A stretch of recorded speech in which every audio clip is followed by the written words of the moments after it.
नमस्कार दोस्तों, मैं शेख इमरान अहमद आपका लर्न हिंदी एक्सप्रेस चैनल में स्वागत करता हूं। मित्रों, दोस्तों आज हम अध्ययन करने वाले हैं हिंदी व्याकरण से संबंधित अति महत्वपूर्ण विषय जो आपके हर प्रतियोगिता परीक्षा में पूछे जाते हैं। आप आने वाली हिंदी शिक्षक की जो भी वैकेंसी आने वाली है उसकी तैयारी कर रहे हैं, या कोई भी टेट की परीक्षा दे रहे हैं, ओ स्टेट की परीक्षा देने वाले हैं, या ओ टेट की परीक्षा देने वाले हैं, या आप एसएसडी की जो वैकेंसी आने वाली है, या एसएसबी टीजीटी की जो भी वैकेंसी आने वाली है, हर प्रतियोगिता परीक्षा में, या आप कोई विद्यालय में अध्ययन कर रहे हैं, हर प्रतियोगिता परीक्षा में, या आप केंद्र की जो परीक्षा या राज्य की परीक्षा, जो भी परीक्षा में जो हिंदी विषय से संबंधित जो भी 10 या 15 नंबर पूछे जाते हैं, तो हर परीक्षा के संबंधित अति महत्वपूर्ण भूमिका प्रदान करती है। तो चलिए दोस्तों, आज की कक्षा का हम शुरू करते हैं। यदि आप लोग चैनल में नए हैं, आप चैनल में लाइक कर दीजिए, सब्सक्राइब करना ना भूलें, यह आप ही का चैनल है मित्रों। और ज़्यादा से ज़्यादा उन बच्चों तक अब शेयर कीजिए जिन बच्चों के पास पढ़ने के लिए साधन नहीं है, और पास में बेल आइकन को प्रेस कर दीजिएगा ताकि जो भी हिंदी विषय के संबंधित में वीडियो अपलोड करूं सबसे पहले अब तक नोटिफिकेशन पहुंच जाया करे। तो चलिए दोस्तों, आज की कक्षा को हम शुरू करते हैं।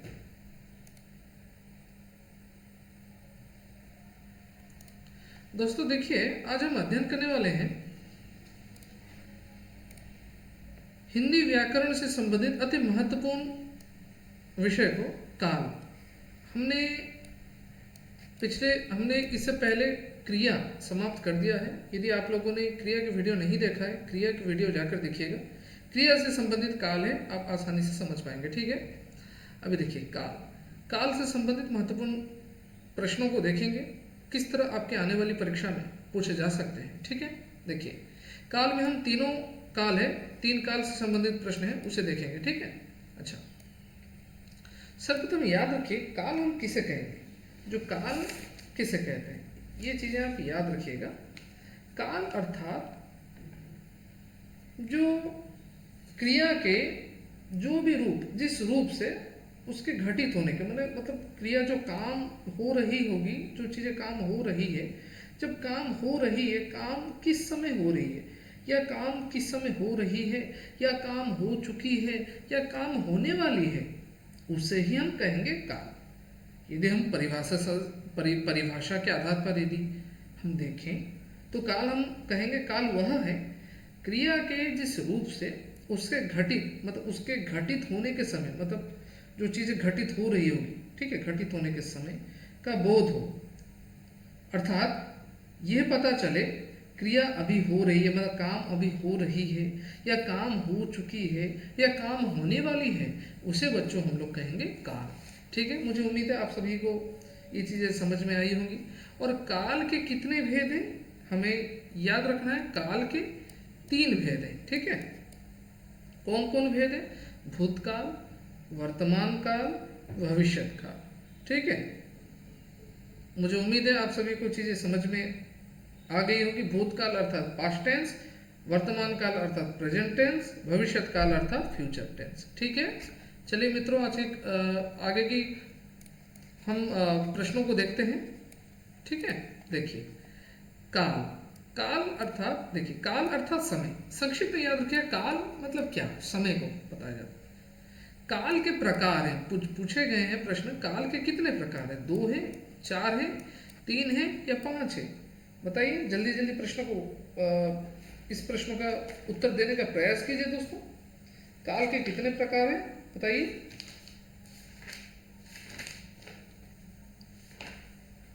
काल के, याद रखना, काल के 3 प्रकार हैं। ठीक है, काल के कितने प्रकार हैं?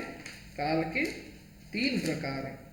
ठीक है, काल के 3 प्रकार क्या क्या है मैंने अभी भी बता दिया आपको।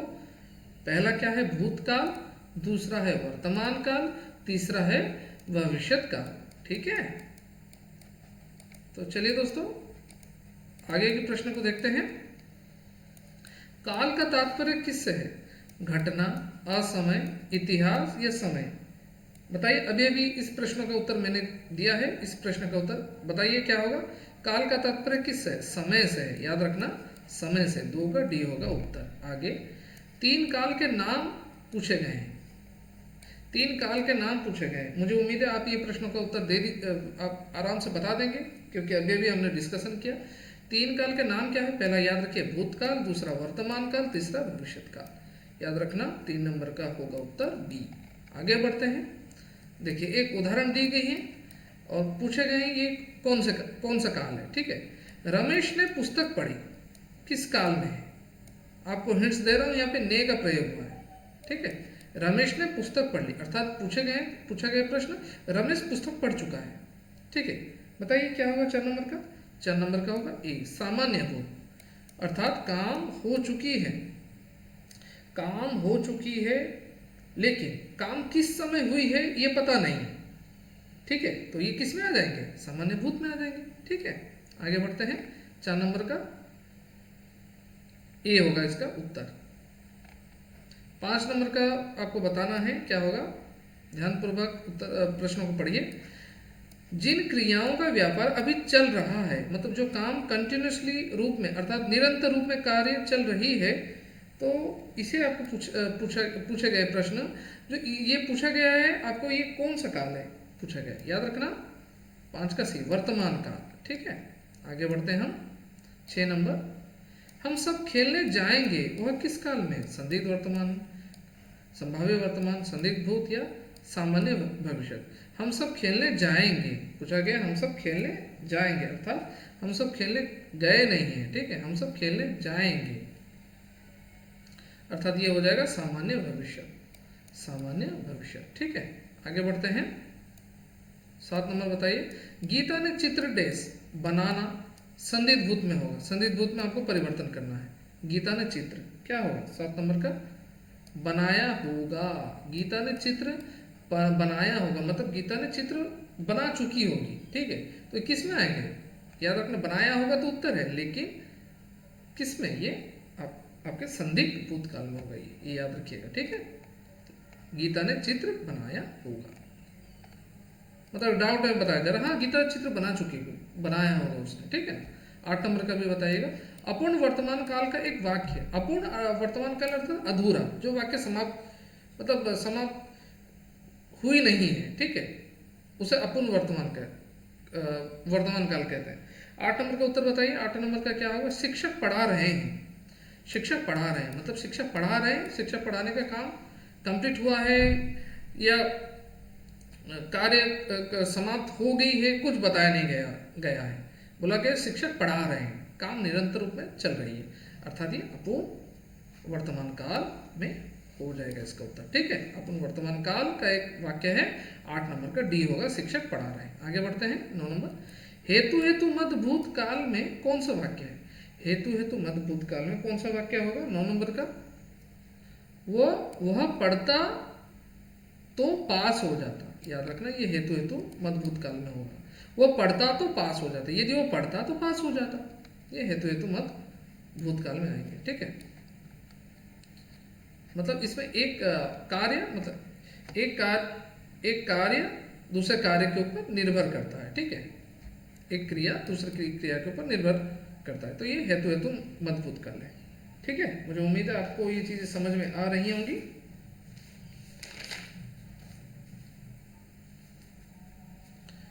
देखिए आगे बढ़ते हैं। 9 नंबर का भी हमने इस प्रश्न का उत्तर देखा। आगे बढ़ते हैं हम लोग। देखिए 10 नंबर का ध्यानपूर्वक देखिएगा। आसन भूत। आसन भूत हम लोग किसे कहेंगे बच्चों? आसन भूत में है वह गया था, वह पढ़ रहा है, वह जाएंगे या उसने खाया है। 10 नंबर का उत्तर क्या होगा दोस्तों? बताइए क्या होगा 10 नंबर का उत्तर? 10 नंबर का होगा उसने खाया है, उसने खाया है। ठीक है, मतलब वो खा लिया है। ठीक है, ये होगा 10 का डी होगा इसका उत्तर। आगे बढ़ते हैं। 11 नंबर, जिस क्रिया से यह सूचित होता है कि कोई कार्य भूतकाल में बहुत पहले समाप्त हो चुकी थी, वह है। अभी बताइए 11 नंबर का उत्तर क्या होगा? 11 का होगा पूर्णभूत, मतलब बहुत पहले काम हो चुकी है, काम हो चुकी है बहुत पहले, तो ये किस में आ जाएंगे? पूर्ण भूतकाल में। याद रखिएगा 11 नंबर का होगा बी होगा। पूर्ण भूतकाल वह है मतलब जब भूतकाल में, मतलब पास्ट टेंस में, जब कोई काम बहुत पहले कंप्लीट हो चुकी है, पूर्ण हो चुकी है, उसे पूर्ण भूतकाल कहते हैं। ठीक है, 12 नंबर का बताइएगा प्रश्न का उत्तर। संभाव्य भविष्य काल में है, संभाव्य भविष्य काल में क्या होगा बताइए? संभाव्य भविष्य काल में है शायद वो कल सवेरे आएगा, वो आएगा, वो जा चुका होगा, उसने फल खाया है। 12 नंबर का क्या होगा इसका उत्तर? 12 का होगा शायद वह कल सवेरे आएगा, ये उत्तर होगा शायद वह कल सवेरे आएगा, संभाव्य भविष्य काल। ठीक है, आगे बढ़ते हैं। 13 नंबर प्रश्न का उत्तर दीजिए। ने विभक्ति से पूर्ण भूत का एक उदाहरण। ने, जो ये ने विभक्ति चिन्ह है ना, ने विभक्ति से पूर्ण भूत काल का एक उदाहरण पूछा गया है, तो इस प्रश्न का सही उत्तर क्या है हमें बताना है। बताइए क्या होगा? शायद ने किताब लिखी है, वो हंस रहा था, श्याम ने किताब पढ़ी थी, या उसने लिखा। 13 नंबर का उत्तर क्या होगा? श्याम ने किताब पढ़ी थी, श्याम ने किताब पढ़ी थी, मतलब श्याम जो एक व्यक्ति है वो किताब पढ़ चुका है। ठीक है, श्याम ने किताब पढ़ी थी। ने का प्रयोग जहां हो गया तो ये किस में आ गया? भूतकाल में। ठीक है, 13 नंबर का सी होगा इसका उत्तर। आगे बढ़ते हैं। 14 नंबर का उत्तर बताइए। संदिग्ध भूत है, संदिग्ध भूत है, क्या होगा इसका उत्तर? ना भूतकाल में कार्य पूरा हुआ या नहीं संदेह रहता है, डाउट रहता है, उसे कहते हैं संदिग्ध भूत। 14 नंबर का ए होगा उत्तर। आगे बढ़ते हैं। 15 नंबर का बताइए मित्रों। बच्ची रो रही है, यह किस काल का वाक्य है? पूछे गए प्रश्न है, बच्ची रो रही है, यह किस काल का वाक्य है? 15 नंबर का क्या होगा? संभाव्य वर्तमान, संदिग्ध भूत, सामान्य भविष्य या तात्कालिक वर्तमान। अभी बताइए 15 नंबर का क्या होगा? डी होगा, तात्कालिक वर्तमान होगा इसका आंसर। बच्ची रो रही है, ये किस काल का वाक्य है? तात्कालिक वर्तमान। आगे बढ़ते हैं। 16 नंबर का उत्तर बताइए। भूतकाल के भेद हैं, भूतकाल के कितने भेद हैं? 16 नंबर का उत्तर बताइए। भूतकाल के 6 भेद हैं, 6 भेद है भूतकाल के। क्या क्या है? सामान्य भूत, आसन भूत, अपूर्ण भूत, पूर्ण भूत, संदिग्ध भूत और हेतु हेतु मत भूत। याद रखना भूतकाल के 6 भेद हैं। आगे बढ़ते हैं हम लोग।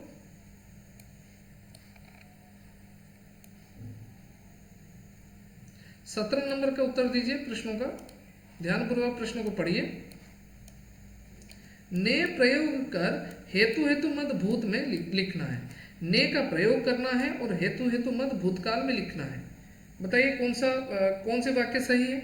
17 नंबर का होगा डी। उसने खाया होता तो, देखिए तो आ गया, कीवर्ड्स को पकड़ना है। उसने खाया होता तो उसे भूख नहीं लगती। यदि उसने खाया होता तो उसे भूख नहीं लगती, मतलब काम ऑलरेडी कंप्लीट हो चुकी है। ठीक है, हमने इसकी मतलब हमने इसे सही तरीके से क्या देखा मित्रों?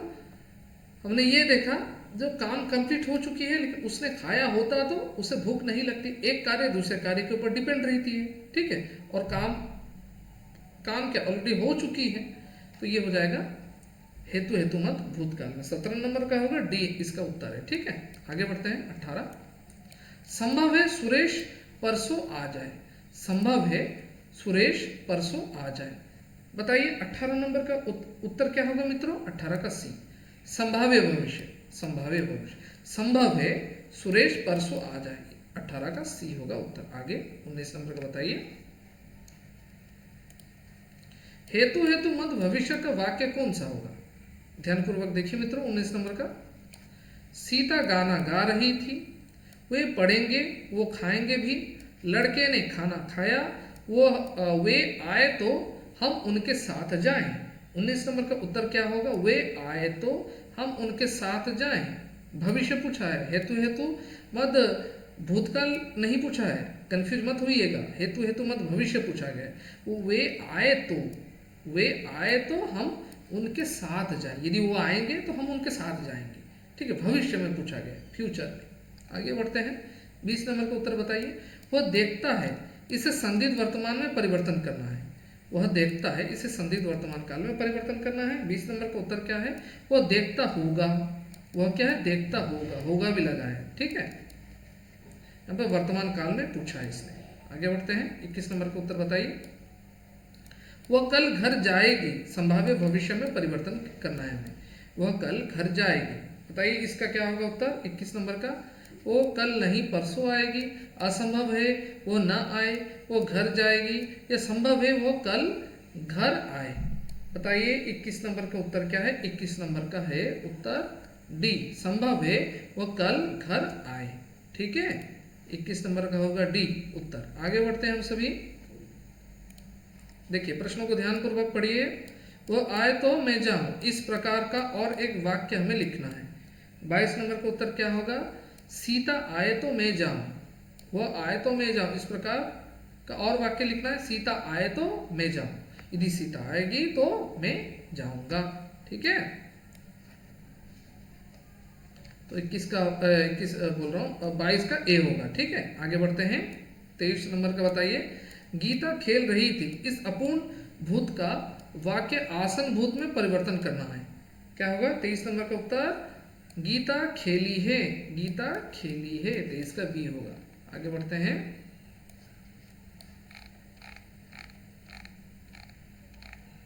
देखिए इस प्रश्न का उत्तर ध्यानपूर्वक पढ़ना है आपको। देखिए, लड़की ने कहानी लिखी, इसे तात्कालिक वर्तमान में परिवर्तन करना है। 24 नंबर का उत्तर बताइए दोस्तों। लड़की ने कहानी लिखी, इसे तात्कालिक तात्कालिक अर्थात अपूर्ण, जो अपूर्ण वर्तमान काल में परिवर्तन करना है। 24 नंबर का उत्तर क्या होगा? 24 का डी होगा। लड़की कहानी लिख रही है, मतलब कार्य पूरा हुआ है कि नहीं हमें पता नहीं, काम कंप्लीट हुआ है कि नहीं हमें मालूम नहीं है, लेकिन काम शुरू हो चुकी है, ठीक है। लड़की कहानी लिख रही है, ठीक है। वर्तमान काल में, काल अर्थात काम निरंतर रूप में चल रही है। जो काम एक कंटिन्यूसली रूप में, निरंतर रूप में चल रही है, वो वर्तमान काल में होगी। लेकिन इसमें बताया गया है तात्कालिक वर्तमान में परिवर्तन करने के लिए पूछा गया है। लड़की कहानी लिख रही है, मतलब लड़की कंटिन्यूसली कहानी लिख रही है, उस पता नहीं है काम कंप्लीट हुई कि नहीं। तो 24 नंबर का उत्तर क्या हो जाएगा? डी हो जाएगा मित्रों, ठीक है। आगे 25 नंबर बताइए। संभाव्य वर्तमान में है, वह लौटा हो, वह लौटा हो, इसे सामान्य वर्तमान में परिवर्तन करना है। 25 नंबर का क्या होगा? सी होगा। वो लौटता है, वह लौटता है होगा इसका उत्तर, 25 का सी। आगे बढ़ते हैं, 26 नंबर का बताइए। क्रियाओं के व्यापार की निरंतरता है, क्रियाओं के व्यापार की निरंतरता है, मतलब क्या पूछे गए प्रश्न? पूछे यह गए हैं जो क्रियाओं के व्यापार, जो काम हो रही है उसके कंटिन्यूसली रूप में, काम कंटिन्यूसली रूप में चल रही है। तो आप मुझे बताना इस प्रश्न का उत्तर क्या है? 26 नंबर का डी होगा उत्तर, वर्तमान काल। देखिए यहाँ पे निरंतरता लिखा है ना यहाँ पे, तो ये मतलब कंटिन्यूसली फॉर्मेट में है, तो ये वर्तमान काल। आगे बढ़ते हैं हम लोग, 27 नंबर का देखिए। लड़की ने पुस्तक दी, इसे संदिग्ध भूतकाल में परिवर्तन करना है। 27 नंबर का उत्तर क्या है मित्रों? बी। लड़की ने पुस्तक दी, इसे संदिग्ध भूतकाल में परिवर्तन करना है। 27 नंबर का हो जाएगा, लड़की ने पुस्तक दी होगी, लड़की ने पुस्तक दी होगी, होगी भी लगा है, मतलब डाउट मतलब पूछे जा रहे, लड़की ने पुस्तक दे दी होगी, ठीक है। 27 का बी है उत्तर। 28, कौन सा वाक्य पूर्ण वर्तमान और आसन भूत में है? पूछे गए प्रश्न है ये, कौन सा वाक्य पूर्ण वर्तमान और आसन भूत में है? 28 नंबर का उत्तर क्या होगा दोस्तों? बताइए। मैंने फल खाया है, उसने पढ़ा, मैंने फल खाया था, वो खेल रहा है। 28 नंबर का उत्तर क्या है? मैंने फल खाया है, मैंने फल खाया। कौन सा वाक्य पूर्ण वर्तमान और आसन भूत में है? पूछा गया कौन सा बात है पूर्ण वर्तमान काल में, तो पूर्ण वर्तमान काल में है और आसन भूत काल में है। मैंने फल खाया है, जो काम जस्ट अभी अभी कंप्लीट हुई होगी तो आसन भूत काल में आ जाते हैं, और पूर्ण वर्तमान काल क्या है? जो काम कंप्लीट हो चुकी है उसे पूर्ण वर्तमान काल कहेंगे। मैंने फल खाया है, 28 का ए होगा उत्तर। आगे बढ़ते हैं, 29 नंबर का बताइए। मोहन हंसा, संदिग्ध वर्तमान में, संदिग्ध वर्तमान काल में परिवर्तन करना है। 29 नंबर का उत्तर क्या होगा? मोहन हंसता होगा। मोहन हंसता होगा, होगा इसका उत्तर 29 का बी है उत्तर। आगे आज का अंतिम प्रश्न है मित्रों, ध्यानपूर्वक दीजिए। 30 नंबर, अध्यापक पढ़ते हैं, यह किस काल में है? अध्यापक पढ़ते हैं किस काल में? ये सामान्य वर्तमान। अध्यापक पढ़ते हैं मतलब अध्यापक पढ़ रहे हैं, काम कंटिन्यूस रूप में चल रही है, ये क्या है? सामान्य वर्तमान में। पढ़ते के बाद हैं भी लगा है, ठीक है। तो दोस्तों मुझे उम्मीद है आपको आज की कक्षा पसंद आई होगी।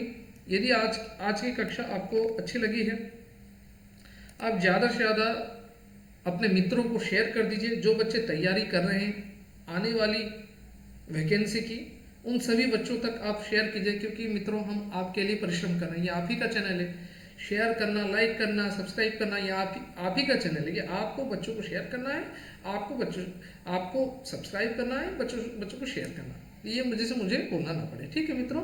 तो चलिए दोस्तों, फिर मिलते हैं एक नए विषय के साथ। और इस चैनल के नीचे मैं व्हाट्सएप ग्रुप की लिंक, टेलीग्राम चैनल ग्रुप की लिंक और ट्विटर ग्रुप की लिंक दे दूंगा। वहाँ से आप जाकर लिंक में क्लिक कर ज्वाइन कर लीजिएगा, ताकि जो भी विषय के संबंधित हम प्रश्नोत्तर डिस्कशन करें ग्रुप में, व्हाट्सएप ग्रुप में और टेलीग्राम चैनल के ग्रुप में डिस्कशन करें, ताकि हम आगे की तैयारी अच्छी तरीके से अभ्यास भी कर सकें। ठीक है दोस्तों।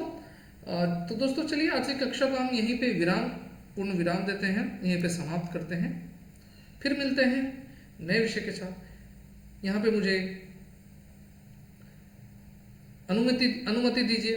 धन्यवाद। जय हिंद, जय भारत, वंदे मातरम, नमस्कार।